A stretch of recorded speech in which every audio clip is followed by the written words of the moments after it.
Hello বন্ধুরা, তো আজকে আমি আবারও চলে আসলাম আপনাদের সাথে সম্পূর্ণ নতুন একটি রেসিপি শেয়ার করতে, তাও আবার লাউ পাতা দিয়ে, ঘরে থাকা মাত্র একটি উপকরণ দিয়ে। আর এই রেসিপিটা মাত্র 10 মিনিটে তৈরি হয়ে যাবে, আর এটা দিয়ে কিন্তু এক থালা ভাত আপনারা নিমেষেই শেষ করে দিতে পারবেন। এতটাই তাড়াতাড়ি এবং সুস্বাদু এই রেসিপিটা হয়। তো পুরো ভিডিওটা একটুও স্কিপ না করে দেখতে থাকুন, আমি কিভাবে কি করে পুরো প্রসেসটা আপনাদের সাথে শেয়ার করছি। ভিডিওটা ফুল ওয়াচ দেবেন, কারণ বেশি লম্বা কিন্তু ভিডিওটা নয়। একটি ভিডিও দেখলে কিন্তু আপনারা অনেক কিছু শিখতে পারবেন। আর আপু বা ভাইয়ারা অবশ্যই কিন্তু ভিডিওতে লাইক দিয়ে ভিডিওটা দেখা শুরু করবেন। তো দেখুন, আমি কিন্তু প্রথমেই এখানে আমাদের শুধু লাউ পাতাটা লাগবে, লাউয়ের ডাঁটিটা লাগবে না, যার জন্য আমি পাতাটা আলাদা করে নিয়েছি এবং আলাদা করে পাতাটা থেকে যে অপ্রয়োজনীয় অংশগুলো আমি বাদ দিয়ে দিচ্ছি। এখানে আপনারা ছুরির সাহায্যে কাজটা করে নিতে পারেন, অথবা বটির সাহায্যেও করে নিতে পারেন কাজটা।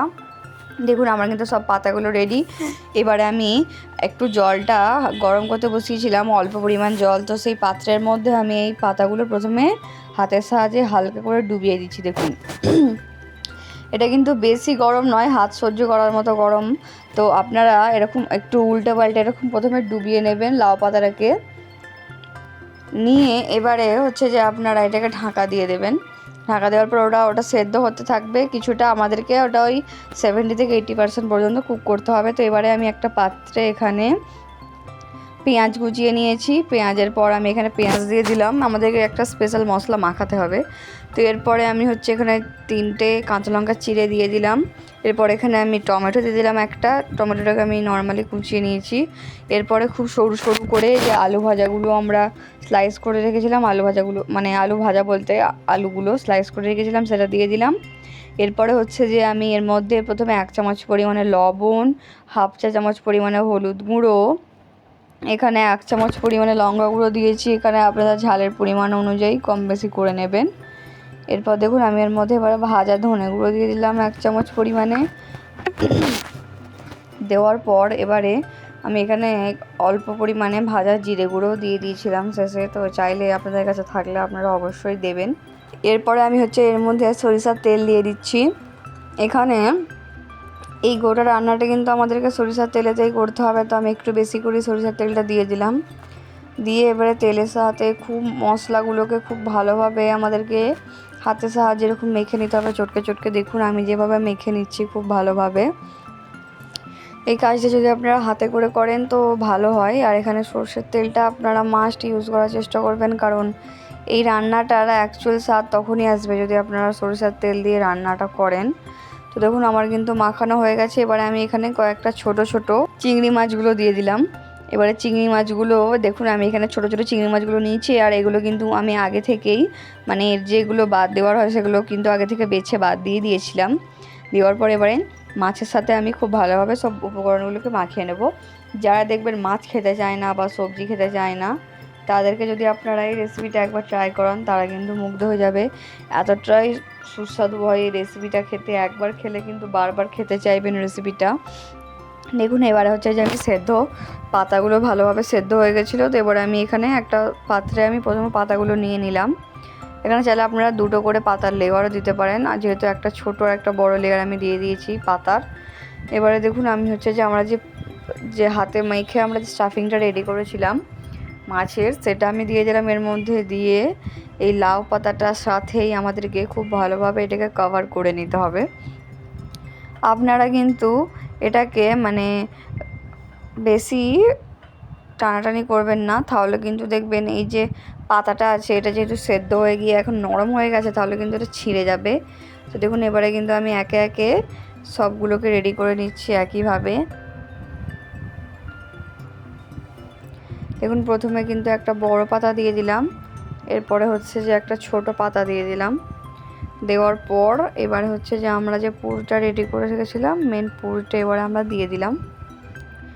দিয়ে এবারে আমি হচ্ছে যে আবারও সেম প্রসেসে এটাকে মুড়ে নেব, যেভাবে মুড়ছি দেখুন। আর এখানে চাইলে আপনারা একটু গোল করে শেপে বা এরকম চৌকো যেরকম হোক শেপে কিন্তু আপনারা লাউ পাতাটা দিয়ে এটাকে কভার করে দিলেই কিন্তু হবে। দেখুন, আমার কিন্তু সবগুলো রেডি হয়ে গেছে। এবারে আপনাদেরকে এটা বন্ধ করা দেখাই। যদি এইভাবে কিছু করতে যাই তাহলে সব পুরগুলো বেরিয়ে যাবে, যার জন্য যেমনভাবে পাতুরি তৈরি হয় তো সেইভাবেই ঠিক আমি হচ্ছে যে এখানে সুতো দিয়ে বেঁধে দিচ্ছি একটু, এটা কিন্তু পরিষ্কার সুতো, আমি আগে থেকে ধুয়ে নিয়েছিলাম যেহেতু খাবার জন্য ব্যবহার হবে। তো এবারে দেখুন আমি সুতোটা দিয়ে চারিদিক থেকে নর্মালি যেন বেরিয়ে না যে পুরোটা কোনোভাবে, সেরকম করে আমি পেঁচিয়ে দিলাম। দেখে হয়তো বুঝতে পারছেন। একইভাবে কিন্তু আপনারা এইভাবে সব স্টেপগুলো ফলো করবে, এরকম পেঁচিয়ে নেবেন সুতোটা দিয়ে। খুব বেশি পেঁচানোর প্রয়োজন নেই, জাস্ট যেন বেরিয়ে না যায়, হালকা করে একটা দুটো পাক দিয়ে দিলেই কিন্তু হয়ে যাবে।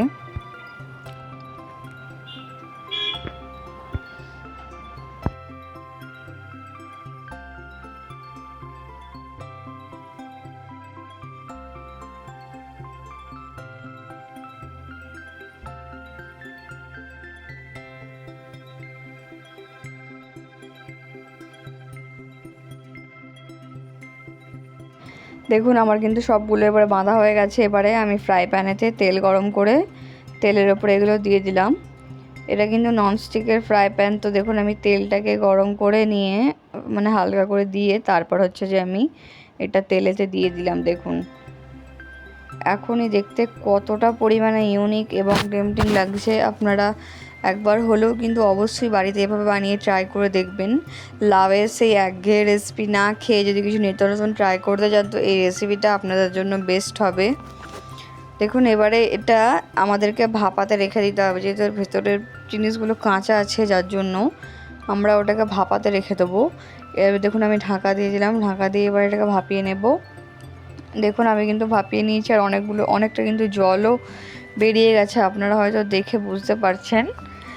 এটা দেখুন এবারে আমি একবারটি উল্টে দেব, পেছন দিকটা করে দেবো, তাহলে হচ্ছে যে দুদিকটাই খুব ভালোভাবে সেদ্ধ হয়ে যাবে আর সেদ্ধ হয়ে গিয়ে সুবিধাও হবে তাহলে।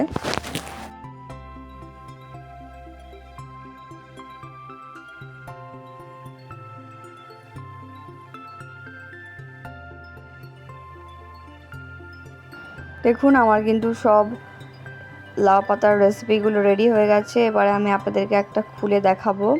আমি কিন্তু আগে থেকে সুতোগুলো কেটে রেখে দিয়েছিলাম সাইডে। দেখুন এইগুলো যখন সেদ্ধ হয়ে যাবে তখন এই লাউ পাতার কালারটা একটু এরকম ডার্ক হয়ে যাবে। তো এর ভেতরের যে পুরটা দিয়েছিলাম দেখুন শুধু কতটা পরিমাণে সুস্বাদু দেখতে লাগছে আর কতটা পরিমাণে সেদ্ধ হয়ে কত সুন্দর দেখতে লাগছে, আপনারা শুধু দেখুন। অবশ্যই কিন্তু বাড়িতে একবার এভাবে তৈরি করবেন আর কমেন্টে জানাবেন কেমন লাগলো।